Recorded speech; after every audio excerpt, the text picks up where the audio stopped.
Em 20 de janeiro, Donald Trump assumirá oficialmente as rédeas da Casa Branca. Aos olhos de muitos, ele é um político capaz de ações imprevisíveis que ameaçam as próprias fundações do mundo ocidental. E isso inclui a confiança de que os Estados Unidos não abandonarão a Europa em momentos de necessidade. Mas o lema do novo presidente é América Primeiro, e ele tem uma mensagem simples para os aliados europeus. Ou vocês assumem a responsabilidade por sua própria segurança, com todos os custos que isso implica, ou não haverá mais aliança. E a Europa, atolada em uma miríade de problemas, tem poucos argumentos para contrariar o jogo duro de Trump. Em um momento em que a China está tomando cada vez mais mercados e os Estados Unidos estão atraindo empresas e profissionais, os países da União Europeia lutam contra saídas de capital, empresas e talentos. Vamos falar mais uma vez sobre o estado do velho continente e soar o alarme. Hoje vamos esclarecer as coisas e, usando dados concretos, identificar 6 das maiores fraquezas da União Europeia que podem ser fatais. Bem-vindo ao dossiê dos anos 20.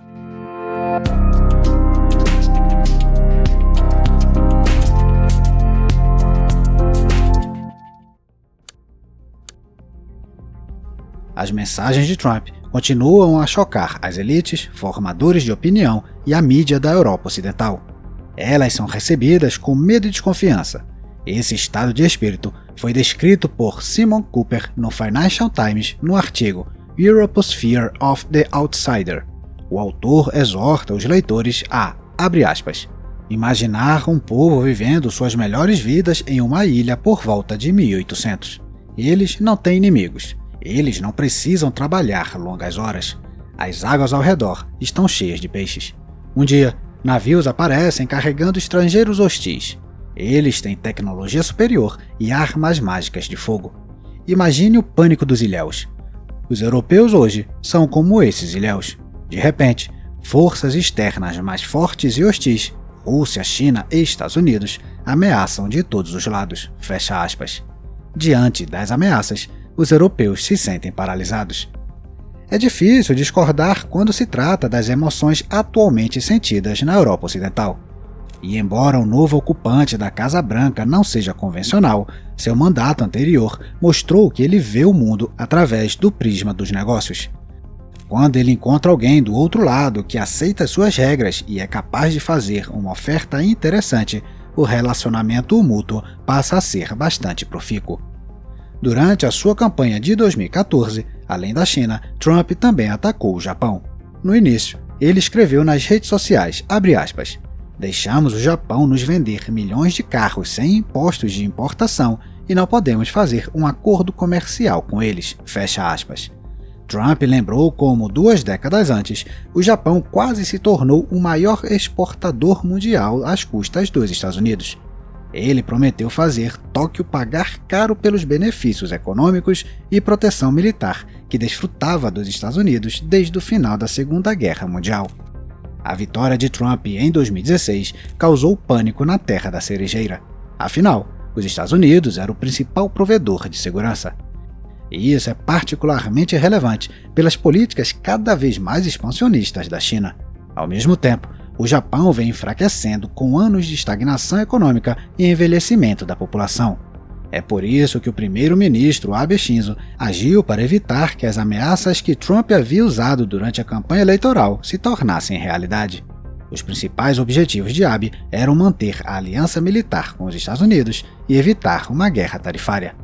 Analisando suas ações, o colunista Gil Kamata apontou na revista The Diplomat, abre aspas, Abe conseguiu conter os piores instintos de Trump, convencendo-o de que perseguir seus próprios interesses nacionais e respeitar os dos seus aliados não são incompatíveis, fecha aspas. Ele também foi habilidoso em se adaptar aos gostos de seu parceiro.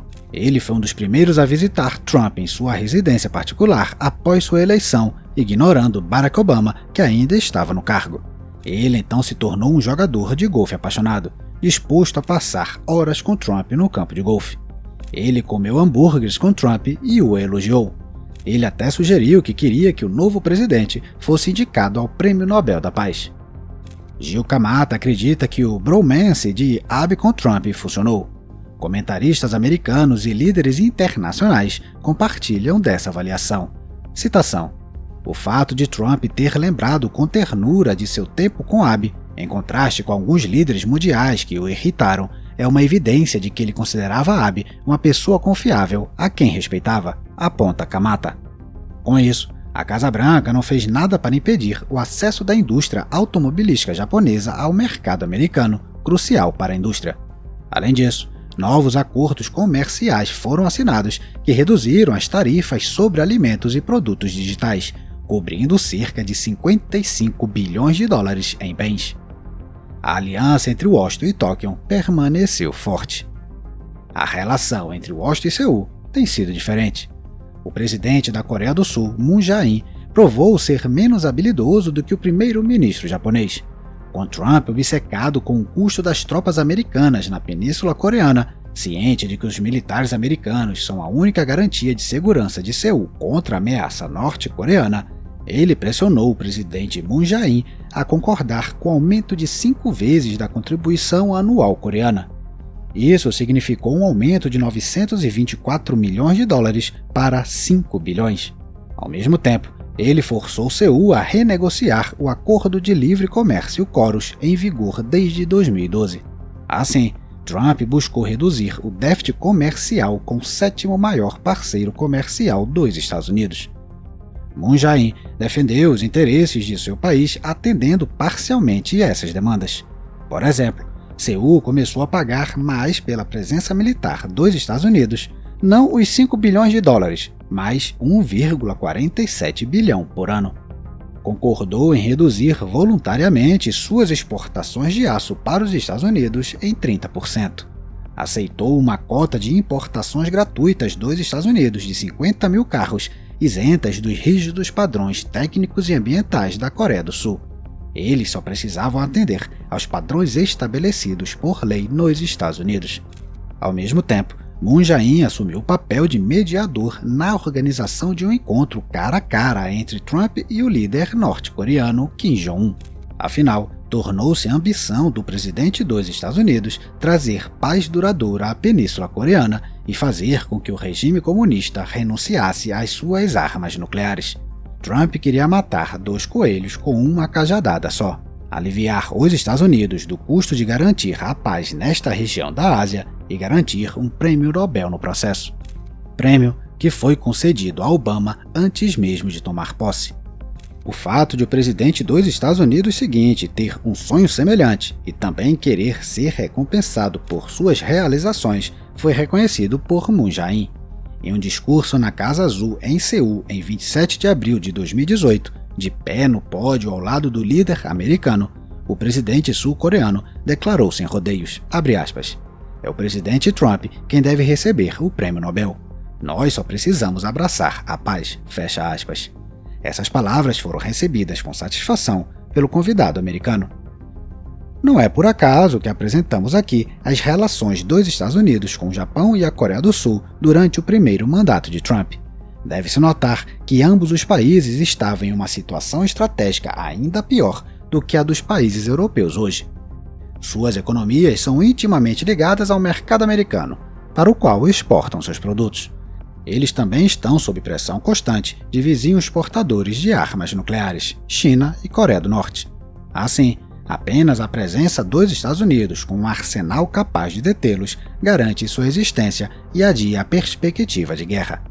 Apesar de suas fracas posições de negociação, eles conseguiram se manter próximos com o teoricamente imprevisível Trump. Mas primeiro, eles tiveram que passar por um período de negociações difíceis e que provocaram impaciência. Mas, depois de suportarem a pressão e a retórica agressiva de Washington, plataformas de compromisso foram encontradas. Além disso, os acordos alcançados não foram tão onerosos para Seul ou Tóquio. A abordagem comercial de Trump resultou em muitas disposições detalhadas nos acordos comerciais que garantiram às empresas americanas maiores lucros. Mas isso não significou perdas excessivas para o outro lado. A habilidade e a personalidade do chefe de Estado ou de governo também se mostraram muito importantes. No caso do primeiro-ministro Abe Shinzo, as disputas que pareciam ameaçar a aliança foram resolvidas, e a aliança foi fortalecida. Portanto, a visão de que a imprevisibilidade de Donald Trump e as mudanças radicais da política representam uma ameaça à União Europeia pode ser equivocada. Uma vez que os gestos teatrais e os ataques verbais do novo presidente dos Estados Unidos tenham sido engolidos, o caminho estará aberto para modificar as relações entre os Estados Unidos e países da Comunidade Europeia. Haverá então uma espécie de teste para os líderes dos países da União Europeia, com o resultado final na forma de um novo relacionamento com Washington. Os melhores negociadores não só não terão nada a perder, mas podem até ganhar muito para o seu país, seguindo o exemplo do primeiro-ministro Abe. O maior perigo está dentro da própria União Europeia. As mudanças que ocorrem nos Estados Unidos estão começando a atuar como um grande catalisador do que está acontecendo na Europa. As eleições antecipadas na Alemanha e o aprofundamento da crise política na França são os primeiros sintomas. Este catalisador terá impacto independentemente do quão conciliador Trump seja para com o velho continente. Está se tornando cada vez mais claro que ele começará a rasgar as costuras que unem a secular comunidade da Europa. Neste caso, será muito útil identificar o que, por uma questão de ordem, chamaremos de áreas de fraqueza na União Europeia. 6 foram identificadas para o propósito deste material. Descrevê-las nos dará uma visão geral da situação da União Europeia e nos ajudará a entender por que sua condição está se deteriorando. E os sons de rompimento das costuras que unem a União Europeia estão cada vez mais altos. Vamos começar nossa jornada traçando as fraquezas da União Europeia. O correspondente-chefe europeu do site político, Matthew Kernschnig, já o fez. Kernschnig foi indicado a 2 prêmios Pulitzer por sua cobertura do colapso do Lehman Brothers em 2008 e da crise financeira que se seguiu, seguida pela crise da dívida da zona do euro em 2011. Sinais apontam para uma terceira oportunidade de ele competir pelo prêmio. Em um artigo publicado pelo Político em dezembro, Kernschnig escreveu, abre aspas, com Trump pronto para retomar a Casa Branca em algumas semanas e a economia do continente em crise cada vez maior, a base sobre a qual repousa a prosperidade da região não está só desenvolvendo fissuras, está em perigo de desmoronar. Fecha aspas. De acordo com um homem que acompanhou de perto as 2 maiores crises econômicas do Ocidente no século XXI, as crescentes tensões entre Washington e Pequim prenunciam tempos difíceis para a Europa. Isso será exacerbado no início da administração Trump, quando ele começará a usar tarifas como ferramenta de chantagem para forçar acordos comerciais favoráveis à indústria americana. Citação: se Trump cumprir sua ameaça de impor tarifas de até 20% sobre as importações do continente, a indústria europeia sofreria um golpe duro. Com mais de 500 bilhões de euros em exportações anuais para os Estados Unidos, a América é de longe o destino mais importante para produtos europeus. Fim da citação. As exigências de Trump de que os países da OTAN aumentem seus gastos com defesa piorarão as coisas. Isso significa que os países europeus, que já lutam com déficits crescentes e receitas fiscais em queda, enfrentarão desafios ainda maiores, o que pode desencadear novas convulsões políticas e sociais, prevê Kernschnig. Mas ele acrescenta algo que vai ao cerne da questão, abre aspas. Embora a União Europeia esteja focada em Trump, quando se trata da economia da Europa, ele não é o verdadeiro problema. Se a Europa tivesse uma base econômica mais sólida e fosse mais competitiva com os Estados Unidos, Trump teria pouca influência sobre o continente. Fecha aspas. A Europa está ruindo essas bases. Portanto, vamos nos concentrar na primeira das fraquezas mencionadas, ou seja, a fuga das empresas da Europa e o estado cada vez mais enfraquecido daquelas que ainda não fugiram ou não conseguem fazê-lo. Até recentemente, as empresas europeias que se aproximavam do mercado americano apenas abriam subsidiárias lá. Mas o fenômeno da realocação está crescendo. Fundada na Suécia em 2006, a startup Spotify deu a toda uma geração a oportunidade de transmitir músicas na internet. Desde então, cresceu para 640 milhões de usuários em todo o mundo. Graças a isso, gerou 13,25 bilhões de dólares em receita em 2023. Sob a liderança de Daniel Ek, a empresa vem transferindo gradualmente suas operações para os Estados Unidos. Essa estratégia começou a dar frutos este ano. A capitalização de mercado do Spotify atingiu 94 bilhões e meio de dólares e o preço de suas ações está quebrando recordes. O mesmo acontece com a startup Sword Health, fundada em Portugal em 2015 por Virgílio Bento e Márcio Colunas. A empresa, que combina a IA com fisioterapia de uma maneira inovadora, levantou 130 milhões de dólares em financiamento após mudar sua sede para os Estados Unidos. E isso se reflete em sua avaliação de mercado de cerca de 3 bilhões de dólares. Há vários outros exemplos.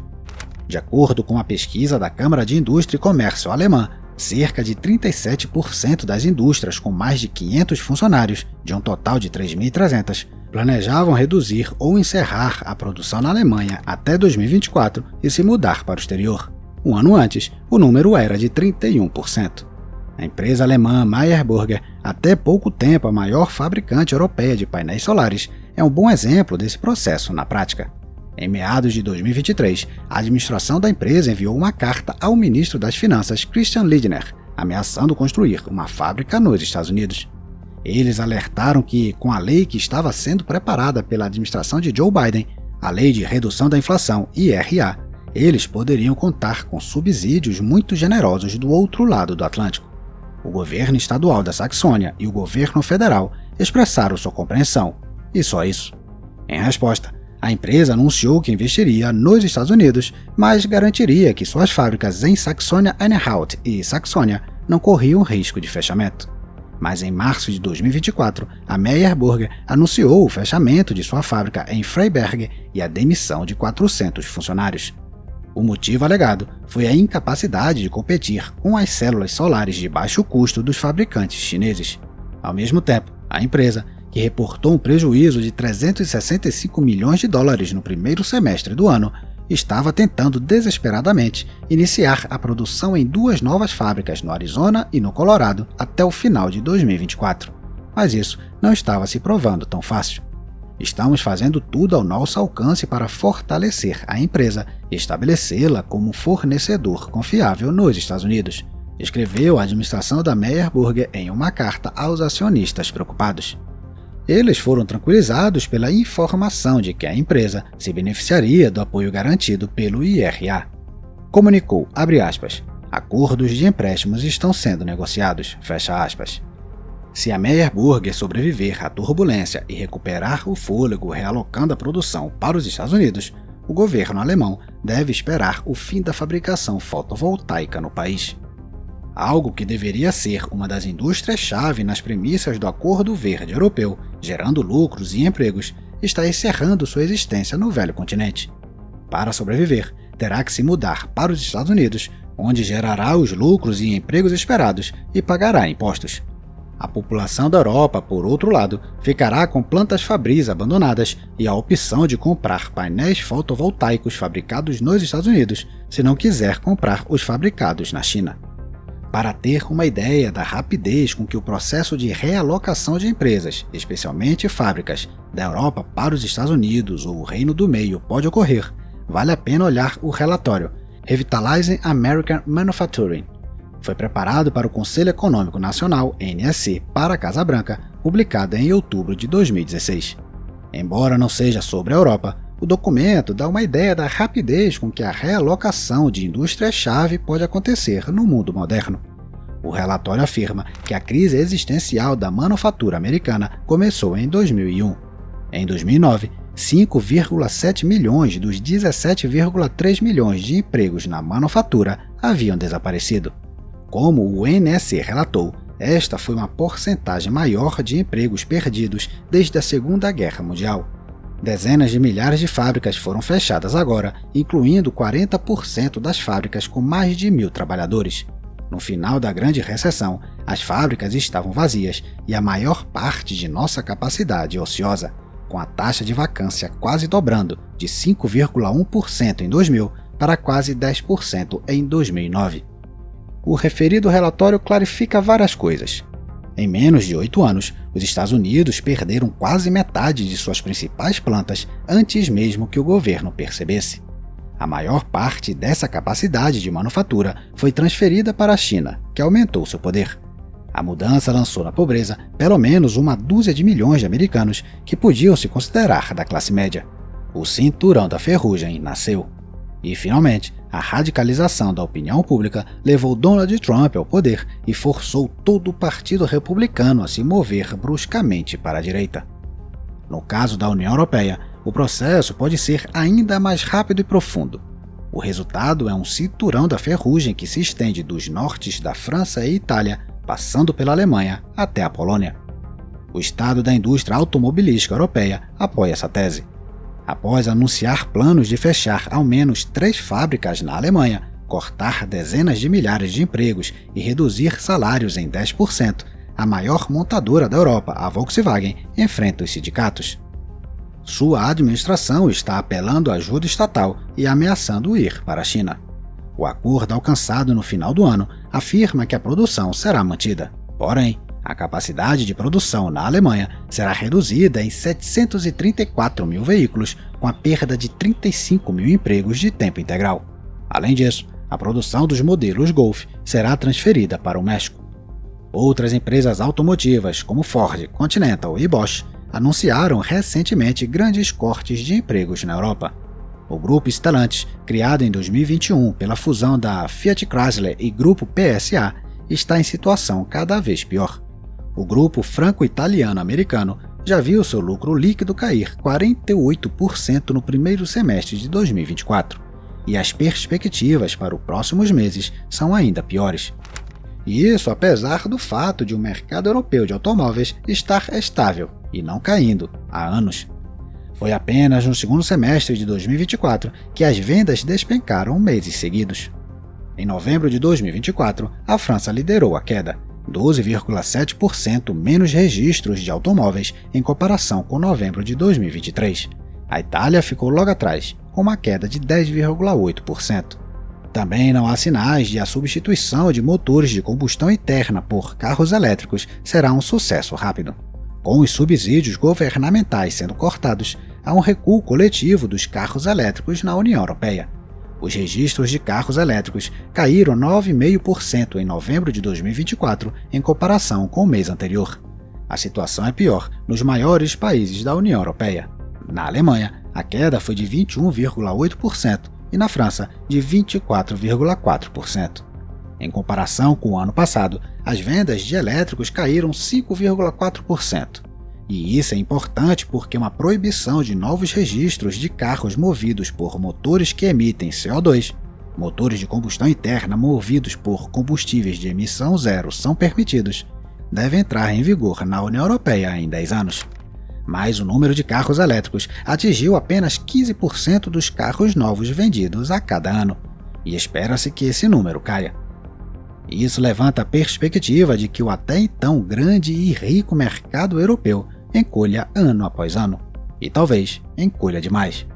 Se mesmo uma queda moderada nas vendas causa tantos problemas, o tsunami deve estar apenas começando. Pode acabar com a maioria das montadoras europeias. Ainda mais porque elas começaram a sofrer derrotas cada vez mais dolorosas no mercado aparentemente mais promissor, a China. Antes da pandemia, até 25% dos carros novos vendidos na China eram produzidos por empresas alemãs. Após a pandemia, apenas 15% eram produzidos por empresas alemãs e em 2024 não era mais um declínio, mas um massacre. No terceiro trimestre de 2024, as vendas da Volkswagen caíram 15% em relação a 2023 e as da BMW caíram 30%. A Mercedes resiste, com uma queda de 13%, mas sua administração revelou que os lucros no mercado chinês caíram pela metade. Os clientes no Reino do Meio se afastaram das marcas alemãs em favor de carros chineses, especialmente elétricos e híbridos. As vendas mensais desses veículos na China chegam a 1 milhão de unidades, enquanto que o orgulho da indústria alemã, o carro elétrico Mercedes EQE, não encontrou um único comprador na China em outubro de 2024, apesar do corte de preço. Se Donald Trump impuser tarifas sobre a indústria automobilística europeia, a ameaça de desastre paira sobre toda aquela economia. Não é à toa que a presidente da Comissão Europeia, Ursula von der Leyen, anunciou em janeiro que abriria um diálogo com toda a indústria automobilística, sindicatos e associações industriais para planejar o futuro. Este anúncio foi acompanhado por um comentário mordaz no diário alemão Bild. Dizia, abre aspas, agora que a pressão competitiva dos Estados Unidos e da China está aumentando, a inventora do Acordo Verde está abandonando seu mantra climático e tornando a crise automobilística uma prioridade. Fecha aspas. A repentina mudança de política pela chefe da Comissão Europeia é bem racional. Lembremos que Gabor Steingart escreveu na revista Focus em 15 de julho de 2023, abre aspas, a indústria automobilística alemã irá colapsar. A Alemanha irá colapsar. Pelo menos a Alemanha como a conhecemos, fecha aspas. Mas esse prognóstico não se aplica apenas à Alemanha. Na Europa, a indústria automobilística é crucial para a Tchequia, Eslováquia, Hungria, Polônia e Espanha. Para mais detalhes, assista ao vídeo A Alemanha é o motor da Europa. E há algo mais que Matthew Kertenschnig destacou no site político. Abre aspas. O pequeno segredo sujo dos gastos europeus em PID é que metade deles vem da Alemanha, e a maior parte desse investimento flui para um setor, o automotivo. O autor acrescenta, em 2003, os principais investidores corporativos em PID na União Europeia eram Mercedes, Volkswagen e Siemens, a gigante alemã de engenharia. Em 2022, eles eram Mercedes, Volkswagen e Bosch, a fabricante alemã de peças automotivas. Fecha aspas. Não houve investimento significativo de PID para setores como smartphones, circuitos integrados ou inteligência artificial nos últimos 20 anos. Assim, os recursos financeiros dos países da União Europeia e das empresas europeias investidos em desenvolvimento ao longo dos anos foram desviados para uma indústria que agora está perdendo participação de mercado para empresas da China, Estados Unidos, Japão e Coreia do Sul. Kertenschnig resume a situação com o clássico ditado do investidor sobre colocar todos os ovos na mesma cesta. O colapso da indústria automobilística tem um efeito dominó. Na Alemanha e na França, planos ambiciosos foram lançados nos últimos anos para reavivar o mercado de armazenamento de energia dominado pela China. A longo prazo, essa indústria parece ser mais estratégica do que salvar os últimos fabricantes europeus de células solares e turbinas eólicas, que também estão sendo eliminados pela concorrência chinesa. Para mais detalhes, assista ao vídeo Como a China está superando a Europa. O armazenamento de energia em grande escala é crucial na estabilização de sistemas de energia renovável. Quando se trata do desenvolvimento da eletromobilidade, as baterias são essenciais. O rápido desenvolvimento da IA também requer segurança na forma de armazenamento de energia. Há vários planos ambiciosos de investimento na Alemanha e na França para criar gigafábricas na Europa Ocidental e garantir a produção doméstica de armazenamento de energia. Mas o colapso do mercado de carros elétricos na União Europeia derrubou a demanda por baterias. Ela caiu 69% na Alemanha, 40% na Itália e 33% na França. Como resultado, a Automotive Cells Company, cujos acionistas incluem Stellantis, Mercedes-Benz e sua subsidiária Total Energies, interrompeu a construção de 2 de 3 gigafábricas planejadas, apesar dos 4,4 bilhões de euros já arrecadados para financiar o investimento. As gigafábricas em Kaiserslautern, Alemanha, e Termoli, Itália, não sairão do papel. Graças ao apoio do governo francês, apenas a fábrica de Billy-Berclau pôde ser concluída e iniciar a produção. A maior esperança da União Europeia de competir com os chineses, a sueca Northvolt, também faz parte dessa tendência. É a única empresa na Europa que tem seu próprio projeto de bateria de íon sódio, capaz de armazenar energia barata em grande escala. Isso permitiu que a empresa garantisse empréstimos, inclusive do Banco Europeu de Investimento, de 15 bilhões de euros. 2 fábricas de baterias foram construídas na Suécia e uma na Polônia. A Northvolt também começou a investir na Alemanha, Estados Unidos e Canadá. Mas a BMW cancelou uma ordem de compra de 2 bilhões de euros. Então, em setembro, o CEO Peter Carlsson revelou que o faturamento anual da empresa sueca era de apenas 128 milhões, uma perda de 1,2 bilhão. Em um momento em que as vendas de carros elétricos na União Europeia caem, as empresas europeias de baterias estão morrendo diante da concorrência chinesa.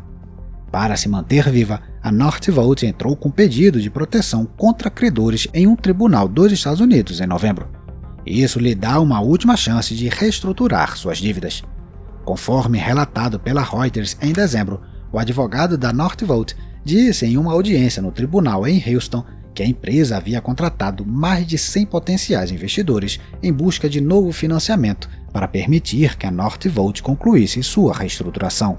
Enquanto isso, a fábrica de Gdansk já foi fechada. A Northvolt avaliou mal a situação. Eles pensaram que haveria uma escassez de baterias porque ninguém seria capaz de aumentar a escala para atender a demanda. Porém, a China aumentou a produção em 5 vezes a previsão da Northvolt, explica Michael Barnard, diretor estratégico da Trace Intercept. Ele acrescenta que as baterias da Northvolt são caras e que a empresa não se esforçou para reduzir custos. Hoje, a melhor chance de sobrevivência da Northvolt está com sua subsidiária Northvolt North America, que já separou suas finanças e não está sujeita aos processos de falência. Portanto, pode concluir calmamente a construção de uma gigafábrica de baterias em Quebec, Canadá.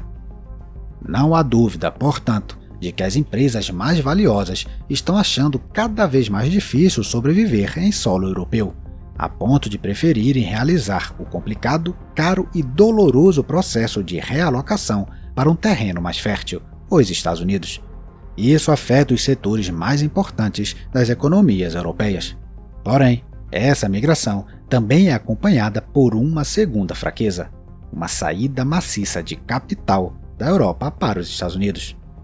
No artigo publicado no Le Figaro em outubro, intitulado "Os Estados Unidos, o novo Eldorado para as empresas francesas", lemos, abre aspas, "Os Estados Unidos nunca foram tão atraentes para as empresas francesas.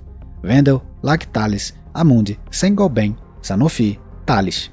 A lista de gigantes francesas que aportaram recentemente o mercado americano está crescendo. Desde o início do ano, eles gastaram 14,3 bilhões de dólares para fortalecer sua posição no país do Tio Sam", fecha aspas. No artigo, a jornalista de negócios Danielle Guinaud cita dados que mostram que as empresas francesas têm investido cada vez mais nos Estados Unidos nos últimos 3 anos. Em 2024, eles investiram 50% a mais do que no ano anterior. Essas empresas estão em boa forma e ainda não planejam se mudar para o outro lado do Atlântico. No entanto, o que eles ganham na Europa e em outros lugares não é investido no velho continente, mas nos Estados Unidos. Os franceses não são exceção.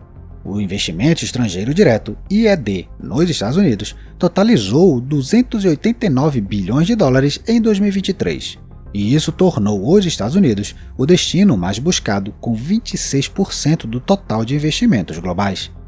Isso se seguiu no primeiro trimestre de 2024, quando foi relatado que 76 bilhões de dólares em IED fluíram para os Estados Unidos, 31% a mais do que no mesmo período do ano anterior. Até recentemente, o velho continente parecia ser um lugar mais atraente para investir do que os Estados Unidos. 2 décadas atrás, os países da União Europeia atraíam 33% do IED global. Em 2023, a Comissão Europeia decidiu monitorar esse processo. Isso levou a um relatório publicado em janeiro de 2024, abre aspas. De 2013 a 2022, houve cerca de 12.800 fusões e aquisições por empresas da União Europeia em países terceiros, correspondendo a aproximadamente 1,4 trilhão de euros e 26 mil transações de investimento de capital de risco, com valor total de 408 milhões de euros. Para ambas as categorias, os 2 principais destinos foram os Estados Unidos e o Reino Unido, que representaram metade dos negócios e quase 70% do capital, fecha aspas. Dado o tamanho da economia do Reino Unido, pode-se presumir que mais de 50% do capital foi para os Estados Unidos. Note-se que a comissão analisou o período anterior à rápida aceleração que ocorreu em 2023. A atração da América pelos mercados de dívidas e ações é mais forte do que nunca. Até 2024, os estrangeiros injetaram capital na dívida americana a uma taxa anual de 1 trilhão de dólares, quase o dobro dos fluxos para a zona do euro, calculou Ruchir Sharma, CEO da Rockefeller International, no Financial Times. Este é um fluxo gigantesco de capital para os Estados Unidos. De acordo com Sharma, os Estados Unidos atrairão mais de 70% dos 13 trilhões de dólares em investimentos privados do mercado global em 2024, incluindo IED, compra de títulos e empréstimos. Esse dinheiro vai para Wall Street ou Nasdaq. Chegou ao ponto em que a capitalização de mercado das ações listadas na Bolsa de Valores de Nova York se aproxima de 62 trilhões de dólares, mais que o dobro da economia nominal americana. Desta forma, os Estados Unidos agora respondem por 70% do índice do mercado de ações líder mundial, acima dos 30% nos anos 80.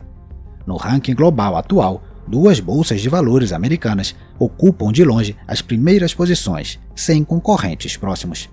E como o capital fugiu da Europa para os Estados Unidos, cada vez mais as empresas da Europa estão se retirando dos mercados de ações do velho continente. Entre os que o fizeram estão o grupo químico alemão Linde, o grupo irlandês de materiais de construção CRH e o grupo italiano de engenharia CNH Industrial. Com capital nos Estados Unidos, as melhores empresas da Europa moverão suas listagens para lá, e ainda mais investidores e capital da Europa seguirão, e o círculo se fecha. Por enquanto, a Comissão Europeia, em consulta com os Estados-membros, decidiu que até o verão de 2025 será feita uma avaliação dos riscos que esse processo representa para a União Europeia e que contramedidas para a saída de investimentos serão desenvolvidas. Parece que estamos testemunhando um moto perpétuo. Como o capital se torna cada vez mais escasso na União Europeia, será mais difícil levantá-lo para projetos novos. Assim, as startups que desejam se desenvolver não terão escolha a não ser ir para os Estados Unidos. E isso já está acontecendo. De acordo com a análise do Centro de Análise de Política Europeia, CEPA, a Europa está experimentando um crescimento anual mais rápido em novas startups do que os Estados Unidos. No entanto, eles estão cada vez mais dispostos a sair após alguns anos. Há uma explicação para isso. Os Estados-membros e a própria União Europeia garantem capital para a sua criação. Apenas no primeiro trimestre de 2024, as startups europeias receberam 13,7 bilhões de dólares em subsídios. Mas então, as startups batem em uma parede quando começam a crescer.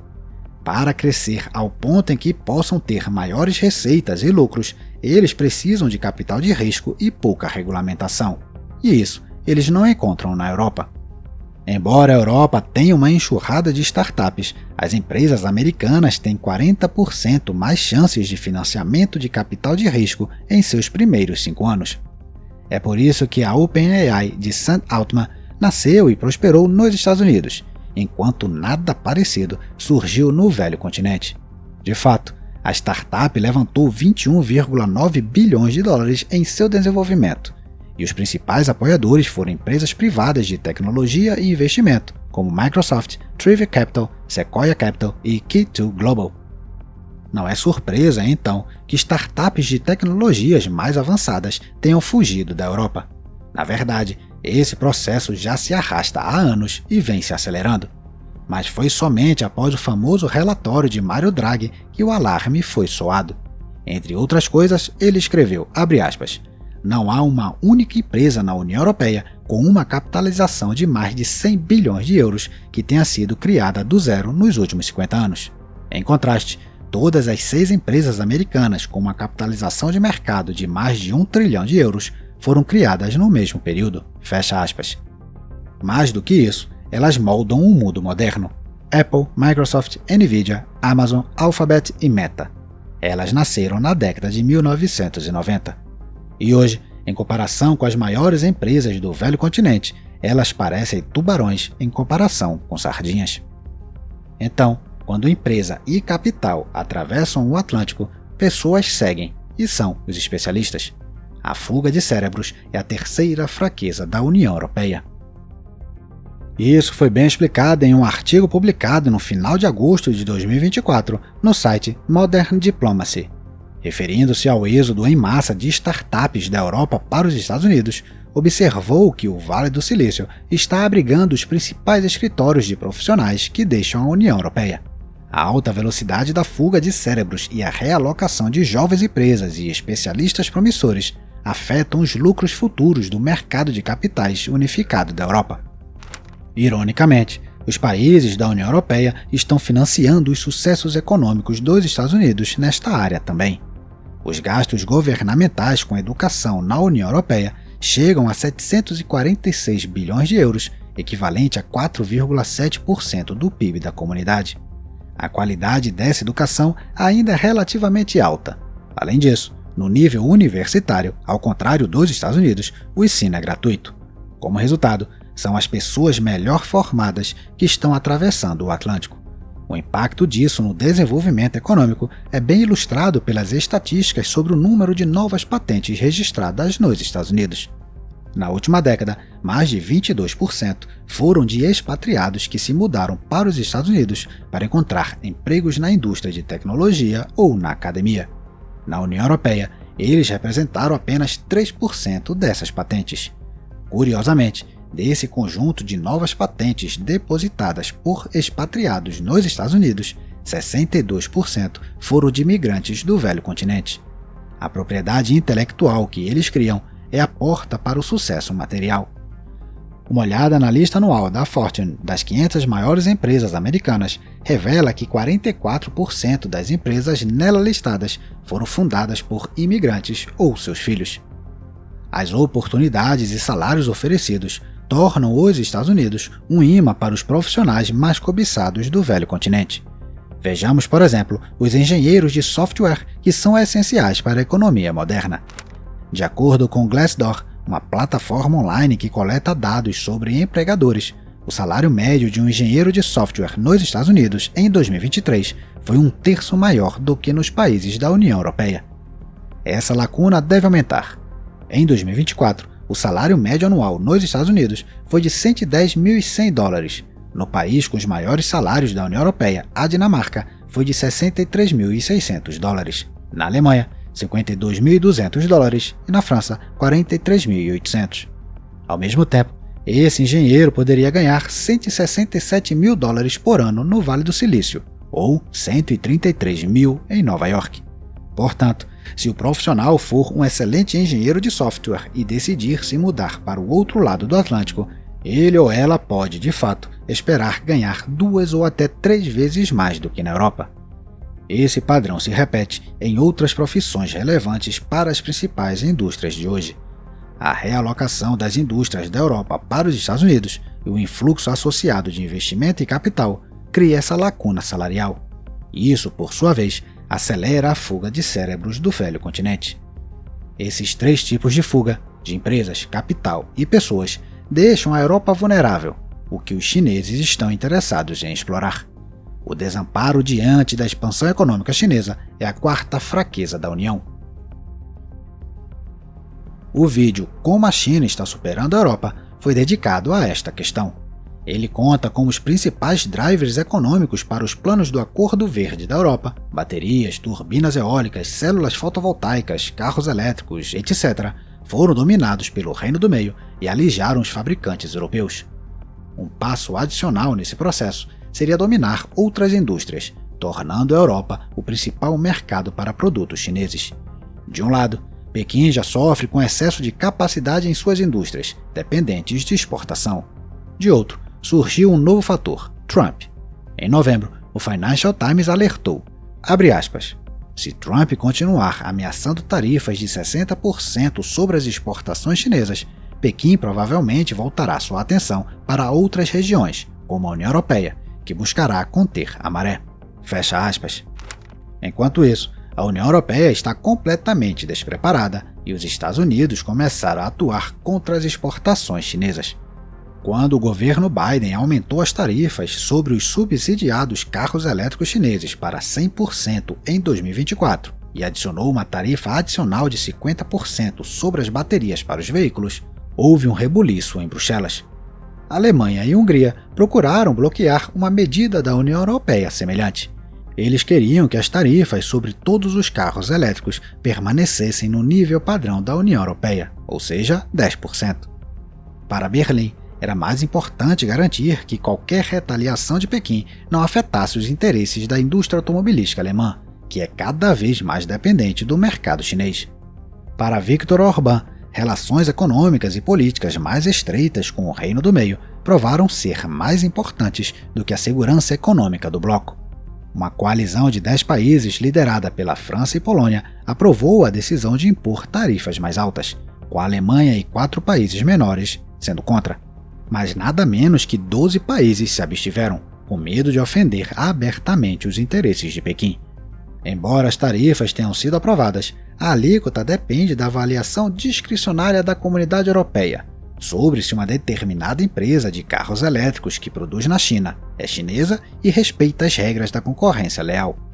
Com isso, fabricantes estrangeiros como a Tesla estão sujeitos a uma sobretaxa de 7,8%, totalizando 17,8% de imposto de importação, enquanto a chinesa Geely é considerada um produto justo, afinal, ela é a dona da sueca Volvo e sujeita a uma sobretaxa de 18,8%, enquanto a estatal SAIC está sujeita a uma sobretaxa de 35,3%, uma tarifa total de 45,3%.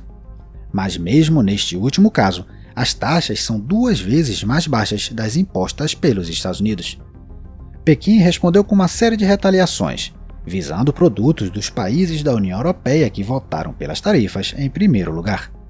As autoridades comunistas são capazes de jogar duro e é do seu interesse enfraquecer a União e aprofundar as divisões dentro dela para que possam aumentar seu acesso ao mercado atraente e colonizá-lo, e ainda evitando a realocação da indústria avançada para a União Europeia.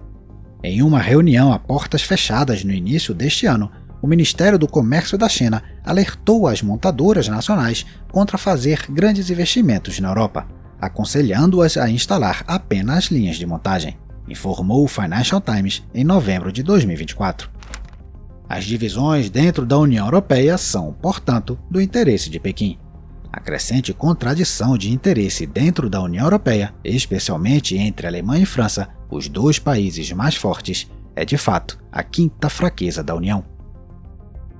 Durante décadas, os 2 países que formam a espinha dorsal da comunidade tentaram agir em conjunto e concordar sobre as questões mais urgentes. E quando isso aconteceu, a vontade comum de Berlim e Paris vinculava toda a União Europeia. Mas a expansão econômica da China e a vitória de Trump estão cada vez mais dobrando essa espinha dorsal. O sucesso econômico da Alemanha foi baseado por décadas em exportações, tornando este país relativamente pequeno o 3º maior exportador do mundo. Até recentemente, era capaz de competir de frente com a China e os Estados Unidos. A prioridade de Berlim, portanto, continua sendo o livre comércio e buscar novos mercados.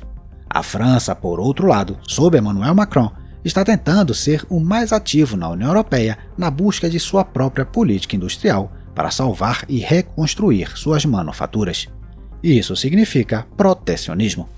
Em seu discurso na Sorbonne em abril de 2024, o presidente francês também falou da necessidade de investimento conjunto na indústria na União Europeia e de um afastamento das atuais regras de livre concorrência. Ele delineou uma visão para criar 5 setores estratégicos na União: inteligência artificial, computação quântica, espaço, biotecnologia e novas energias. O conflito sobre o acordo do Mercosul mostrou o que essa contradição significa na prática.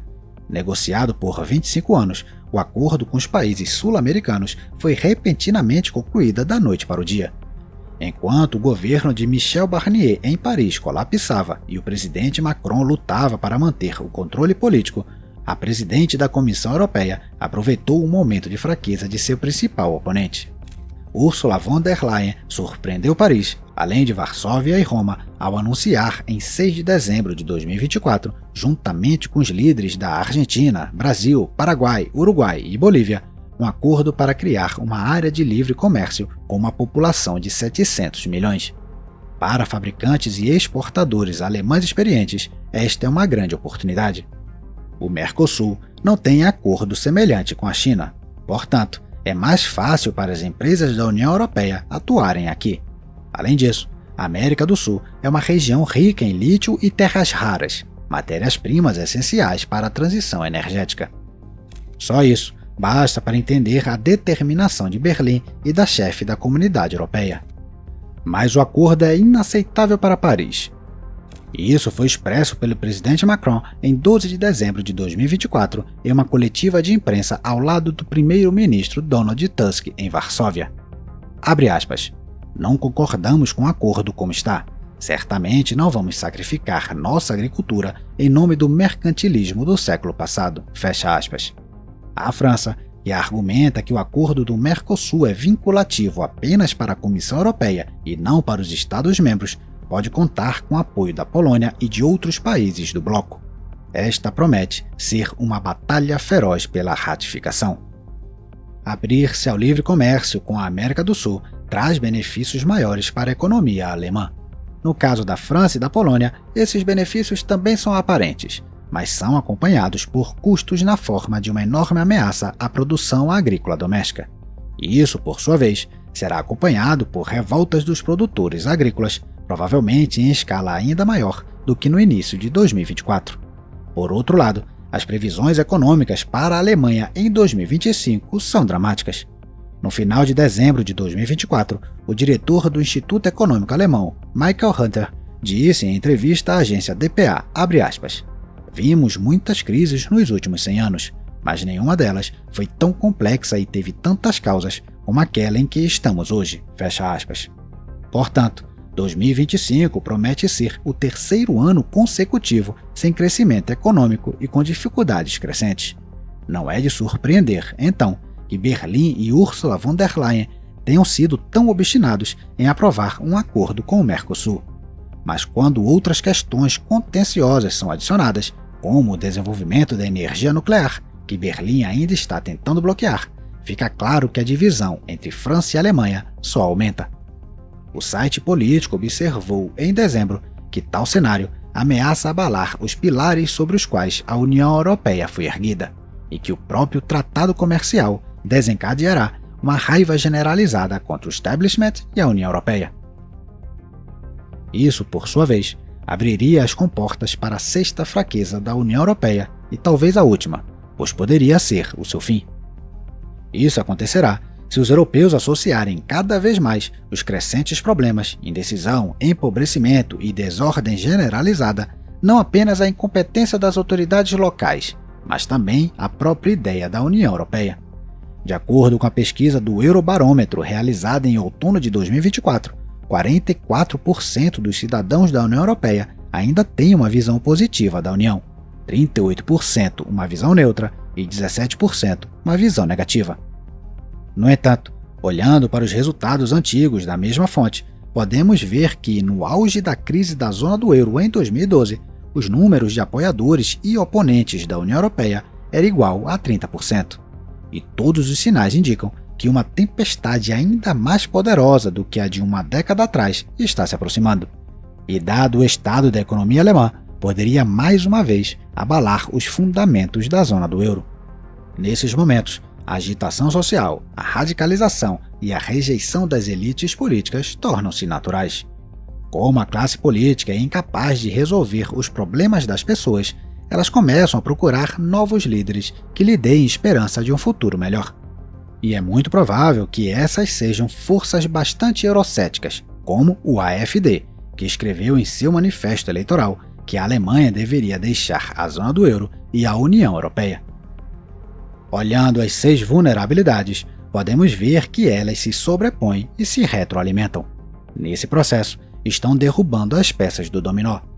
Se a União Europeia estivesse funcionando sem a competição econômica com China e Estados Unidos, o processo não seria tão rápido e brutal. Mas se deitar em berço esplêndido é impossível.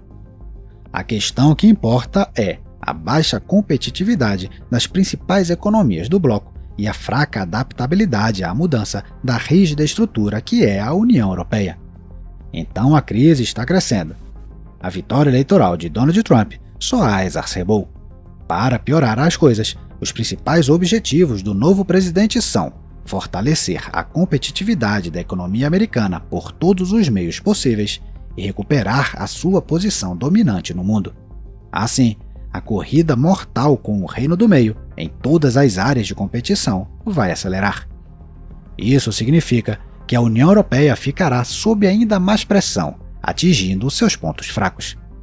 Mesmo que Trump não prejudique intencionalmente a União Europeia em seus próximos passos, as costuras que a unem começarão a se rasgar, e de uma forma nunca vista antes.